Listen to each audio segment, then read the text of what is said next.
When the Archangel Michael in Milton's explains to Adam that his sin cannot be purged in paradise, but must be worked off over time in the world at large, he opens a door to discovery that is at once promising and depressing. On the one hand there is the whole earth to traverse and to exploit, and on the other Adam is reminded that he is about to infect it with the taint of mortality. Two sides of discovery are exhibited, then, the prospect of a purer knowledge waiting to be found, the route to ultimate redemption, and the awareness of a degenerate constitution, a distemper gross to air as gross, revealed to Adam as a terrestrial future filled with defects which thy original crime hath wrought. The scientists who ushered in the last era of maritime exploration were charmed by the promise of discovery. Robert Hooke wrote, "And as at first, mankind fell by tasting of the forbidden tree of knowledge, so we, their posterity, may be in part restored by the same way, by tasting too those fruits of natural knowledge, that were never yet forbidden." But no matter how many devices Hooke and his colleagues invented to advance this project, there was a distemper infecting all attempts to put it into practice. Scurvy. Caused by a genetic mutation that prevents humans from synthesizing vitamin C, scurvy was inevitable in long voyages of discovery where fresh food was hard to get, causing the body to grossly disintegrate and perish. The disease ensured that the sinister ambiguity of discovery, so cheerfully overlooked in Hooke's program of restoration, remained intact. If sin came into the world via knowledge and discovery, could it really leave the same way? Scurvy seems to indicate, like God, that it can't, and yet there is another way in which it suggests, like Hooke, the opposite. One of its more remarkable symptoms was a morbid receptivity to sense impressions, one aligned with the preternatural sensitivity scientists were trying to excite artificially. If scurvy is construed as physical manifestation of sin, a consequence of the postlapsarian body, the offspring of illicit knowledge, it has its own interest in the processes of empirical cognition. Sudden sounds, such as the report of a musket or a cannon, were well known to kill scorbutic sailors. Even pleasant stimuli such as a drink of fresh water, or a long-awaited taste of fruit, could provoke a seizure and put an end to their lives. In his Melville recalls how once the trade scarce filled our swooning sails, the air was languid with the aroma of 1,000 strange, flowering shrubs. Upon inhaling it, one of the sick who had recently shown symptoms of scurvy, cried out in pain, and was carried below. This is no unusual effect in such cases. When, badly afflicted with scurvy, Bernardine de Saint-Pierre landed on Mauritius, he was disgusted by the trees, which smelt of excrement, and flowers such as the velutia were alluring only at a distance, for the odor quite close is perfectly loathsome. Sometimes the sensation passed the frontier from pain to pleasure or vice versa. Here is Anders Sparman, a scorbutic naturalist on the who was hunting ducks when at last he landed in New Zealand. The blood from these warm birds which were dying in my hands, running over my fingers, excited me to a degree I had never previously experienced. This filled me with amazement, but the next moment I felt frightened.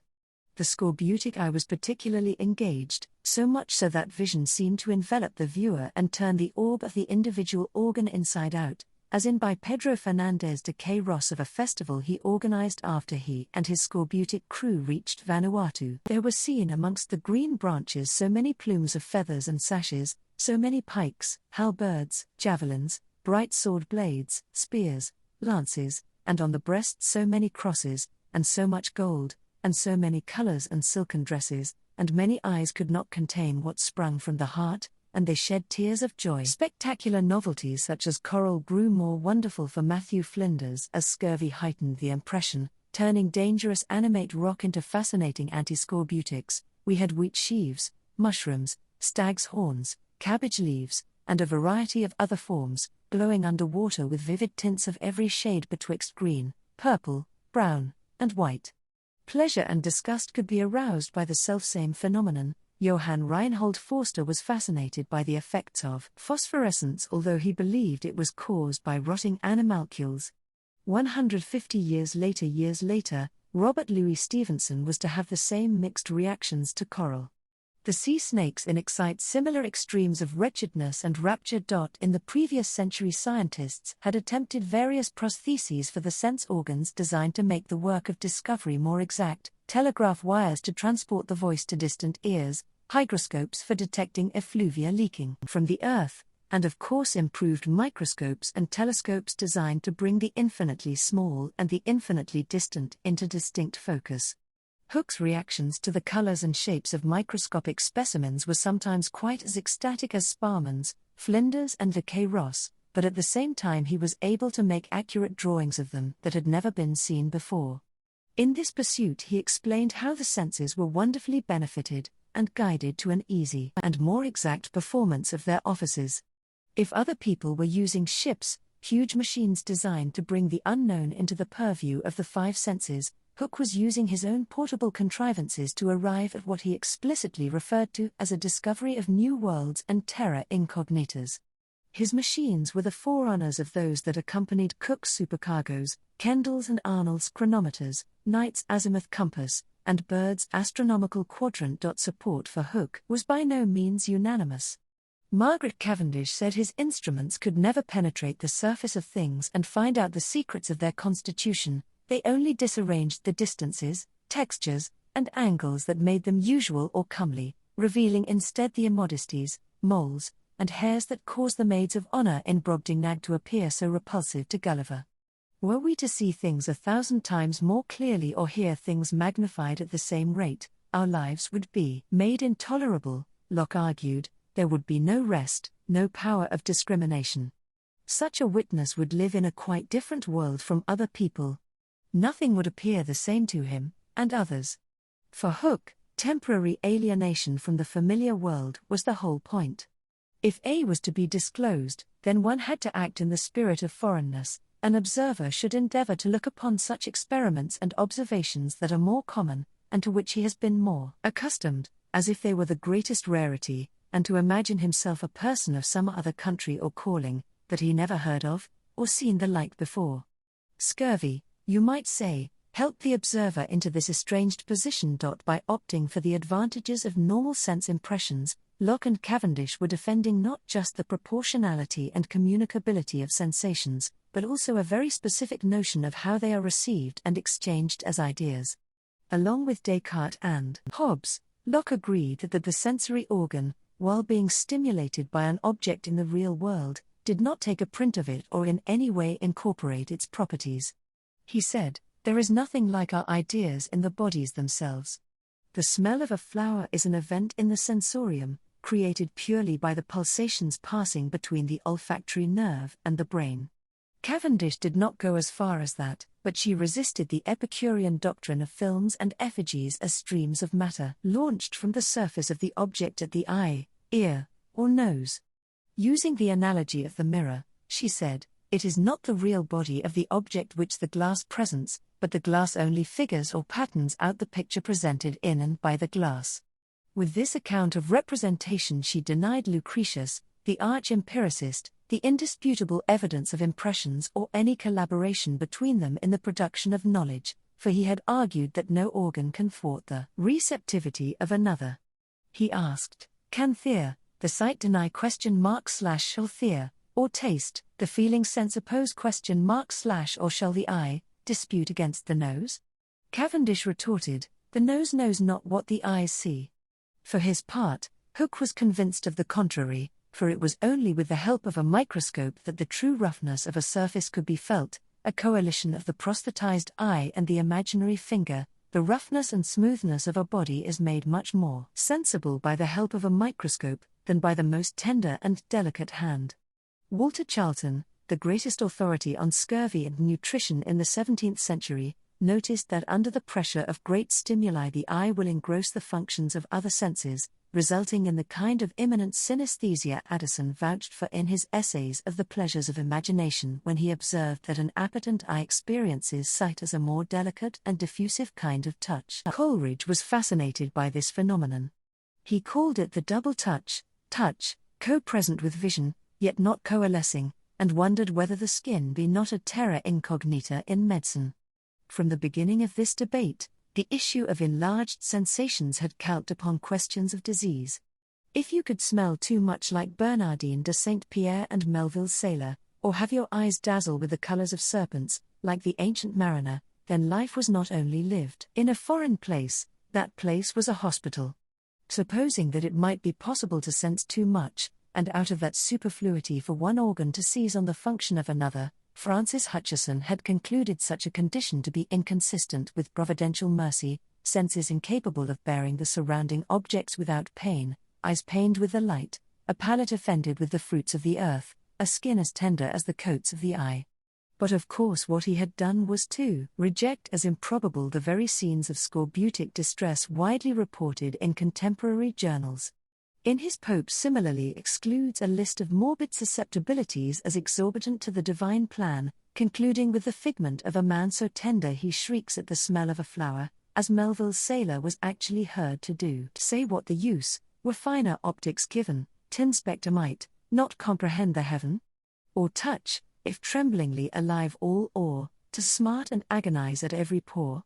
Or quick effluvia darting through the brain, dye of a rose in aromatic pain? Approaching the matter of acute sensation from a different angle, Robert Boyle saw a very useful connection between disease and extraordinary powers of perception. In his essays on effluvia, he mentions several examples, some of an innate susceptibility, the lady who swoons at the smell of roses, and some of a valuable acquisition of sensibility after an illness.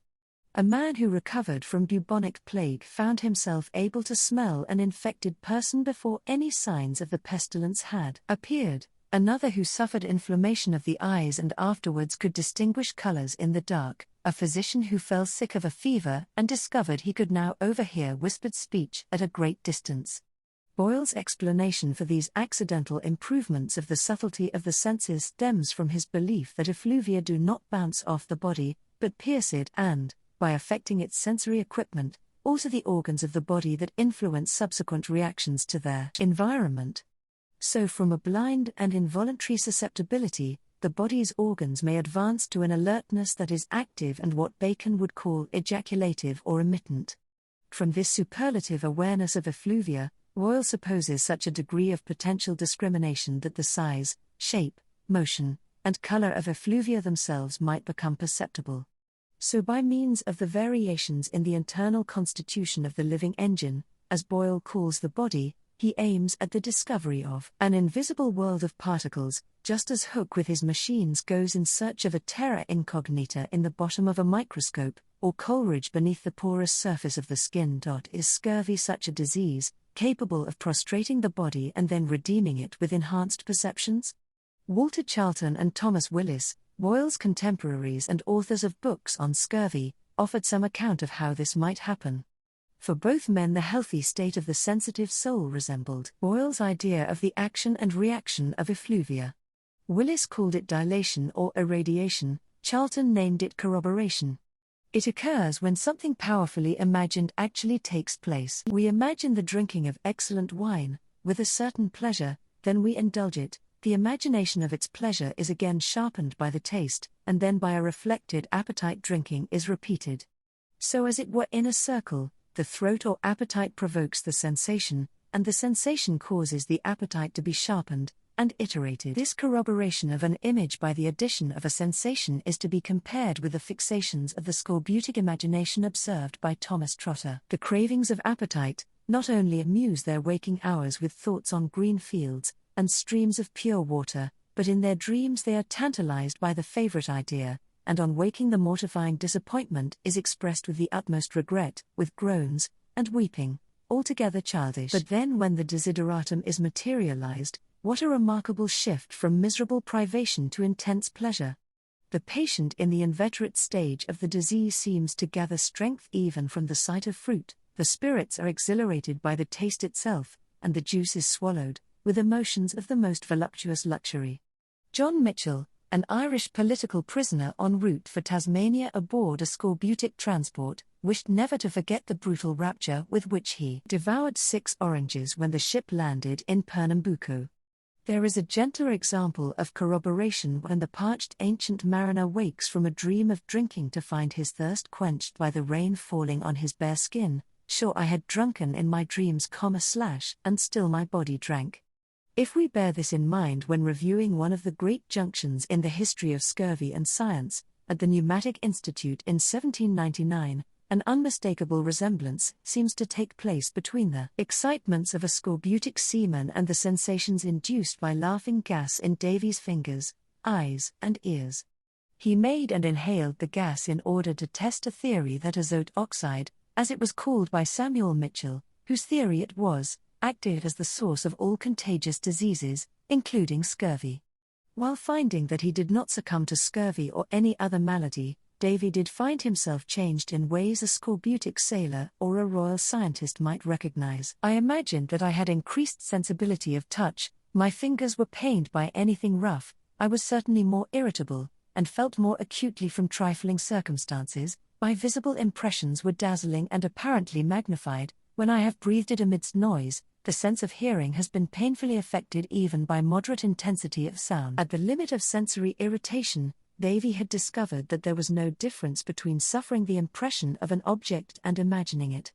Like Condillac's statue, he could not tell the difference between passivity and activity, between a cause within and a cause without.